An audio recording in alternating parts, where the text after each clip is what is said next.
شہادت حسین کے نام پر آل بیت کی محبت کی آڑ میں شرک جلی کیا جاتا ہے، واضح طور سے یا علی المدد کے نعرے لگائے جاتے ہیں، کھلم کھلا شرک کیا جاتا ہے، سبیلیں لگائی جاتی ہیں، نظر و نیاز کیا جاتا ہے، اور نیاز کے نام پر روپے پیسے اکٹھے کیے جاتے ہیں۔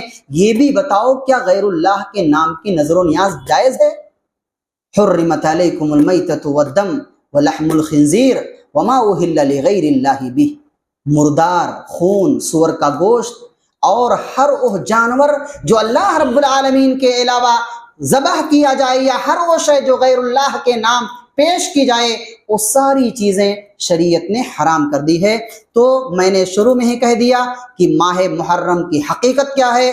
آپ صلی اللہ علیہ وسلم کثرت کے ساتھ روزہ رکھتے تھے، یہی آپ کی تعلیم ہے، یہ حرمت والا مہینہ ہے، اور یہ بہت پہلے سے ہے۔ اور یہ بھی بتا دوں کہ کوئی یہ نہ سمجھے کہ ماہ محرم کا جو تقدس ہے، احترام ہے، یہ سانحہ کربلا کی وجہ سے ہے۔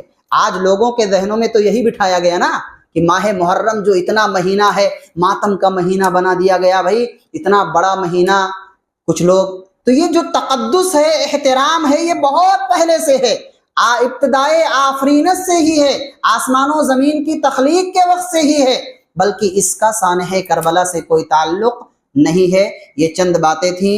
رب العالمین سے دعا ہے اللہ رب العالمین ہمیں کتاب و سنت کے مطابق زندگی گزارنے کی توفیق عطا فرمائے، ماہ محرم کی عظمت، فضیلت کو سمجھنے اور اس کے تقاضے پر عمل کرنے کی توفیق عطا فرمائے۔